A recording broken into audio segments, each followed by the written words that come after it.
Voilà, donc là, on a notre texture d'herbe. Et vous pouvez constater quelque chose. Voilà, sur ce mesh-là,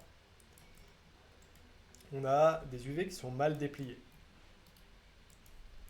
Donc voilà, et puis bah, voilà, si on déforme, les textures seront déformées avec. Nous, ce qu'on aimerait bien sur notre terrain, c'est avoir du triplanar. Le triplanar, qu'est-ce que c'est? C'est une méthode de projection. Donc là, actuellement, de base, nos textures sont projetées sur le dépliage UV de notre modèle. Nous, ce qu'on aimerait, c'est une projection triplanar. Une projection triplanar, c'est quoi? C'est une node qui va, au lieu d'utiliser les UV, elle va projeter des plans sur le haut, le bas, les côtés, voilà, enfin sur tous les côtés, sur tous les plans autour de votre objet. Et elle va dire, bah, je projette la texture à plat sur ces angles-là, sur le mesh. Donc pour vous montrer à quoi ça ressemble, et normalement c'est là que la magie de LoopDelix dans le viewport devrait s'arrêter parce que ça ne fonctionnera plus en live, on va ajouter une node triplanar de Arnold. Voilà. Donc là, par exemple, je vais prendre la couleur, la mettre dans Input et la remplacer ici. Voilà. Et du coup, le viewport, là, s'arrête. Il n'arrive plus à afficher ce qu'on fait ici parce qu'on a la node triplanar. Alors, comment voir rapidement sans perdre trop de temps au rendu? La meilleure chose à faire, c'est de cliquer. En fait, sous chaque node ici, vous avez un S. Le S, c'est l'outil enfin, c'est un bouton qui vous permet d'isoler en fait, la texture sélectionnée dans le rendu. Donc, par exemple, là, si je lance un rendu, on a voilà, notre texture telle qu'elle est. Et si on appuie sur S, on aura en isolation, par exemple là, que la couleur, là, que la roughness, par exemple. Voilà, ça nous permet d'isoler en fait, les différentes textures très rapidement et puis de regarder à quoi elles ressemblent. Alors ça demande quand même du rendu, hein, vous voyez qu'on est quand même en mode rendu, mais ça, voilà, ça enlève tout ce qui est pas utile et enfin, voilà, ça nous rend uniquement la texture qu'on a demandé. Et ça c'est très pratique parce que ça vous permet justement d'analyser en fait, chaque node séparément. Et là on va jeter un petit coup d'œil à la node triplanar. Alors de base, normalement, là ça nous fait un truc tout vert. Et si on zoome dessus, vous voyez qu'on a notre texture. J'ai du mal à zoomer. Voilà, on va zoomer comme ça. Vous voyez que la texture, elle apparaît ici en tout petit. Alors, le triplanar, pour le coup, il est normalement indépendant du tiling. Si j'enlève le tiling ici, ah si, quand même. Voilà, donc, dès le moment où on a dès le moment où on a du triplanar sur une texture, je vous conseille de ne plus rien mettre sur le tiling parce que le tiling, on va venir le gérer directement avec le triplanar.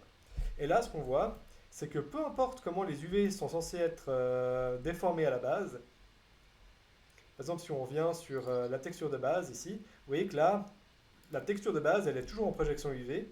Et dès le moment où elle passe en triplanar, d'ailleurs, peut-être que je vais juste arrêter le rendu. Alors, vous voyez que là, on voit que voilà, que la texture, elle est déformée par les UV déformés. Voilà, là, on a un truc bien dégueulasse. Et quand on passe en triplanar,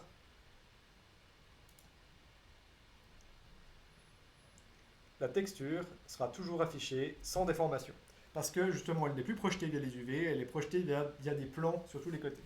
Et ce qui est cool, c'est que voilà, sur tous les côtés, on a des projections qui sont uniformes et propres. Alors, pourquoi on n'a pas utilisé ça avant? Parce que c'est un objet, c'est une texture qui est très adaptée, enfin qui est bien adaptée aux objets immobiles, comme les bâtiments, comme des falaises, ce genre de choses. Mais dès le moment qu'on applique ça sur des objets qui sont en mouvement, ça ne va pas parce que en fait, la texture restera fixe dans l'espace. Par exemple, là, normalement, si je déplace l'objet,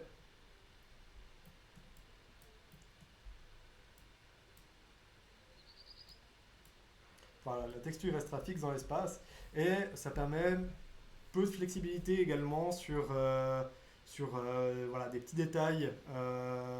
Par exemple, je sais pas, si vous voulez faire par exemple un logo sur une falaise, ce genre de choses, bah là on a un peu moins de possibilités de le faire. En revanche, bah, c'est très pratique parce que ça nous permet finalement de texturer sans avoir de dépliage UV. Et puis typiquement pour un paysage qu'on aimerait peut-être pouvoir éditer ou sculpter, sans avoir à s'emmerder de faire les UV, c'est vraiment pratique. Donc voilà, le triplanar c'est quelque chose qu'on va utiliser et pour le coup, le tiling de la texture se gère via le scale. Donc vous voyez que sur la note triplanar ici on a 3 chiffres pour scale et peut-être que là, pour le coup, ce qu'il va falloir faire c'est réduire la taille de la texture pour obtenir quelque chose d'un peu plus, voilà, un peu plus à l'échelle par rapport à notre terrain. Maintenant, autre chose, on a ici cellule, cell rotate. Vous voyez qu'on voit quand même assez bien la répétition de la texture. Cellule, cell rotate et cell blend, c'est un outil qui va nous permettre de tourner chaque répétition aléatoirement et de briser cet effet de répétition. Donc si on coche cell ici, voilà, vous voyez que l'effet de répétition, on le voit quand même un peu, mais il est un peu brisé parce qu'on a justement les cellules qui vont tourner toutes indépendamment les unes des autres. Et ça, c'est très pratique quand on fait du paysage parce que ça permet vraiment de briser cet effet de répétition et puis voilà, d'éviter de voir justement la répétition de la texture qui va donner un aspect un peu fake à notre texture. Donc on va utiliser le triplanar. Donc voilà, puis on a aussi le cell blend.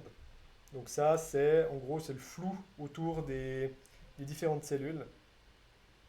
Voilà, si on le met à 0, je ne sais pas si on verra bien, bah, peut-être pas, c'est peut-être pas flagrant ici. Mais voilà, ça va nous permettre vraiment de venir mélanger la texture et puis éviter d'avoir cet effet de répétition. Et ça, c'est quelque chose qu'on va beaucoup utiliser dans la suite. Donc maintenant, ce que je vous propose, on va commencer à faire déjà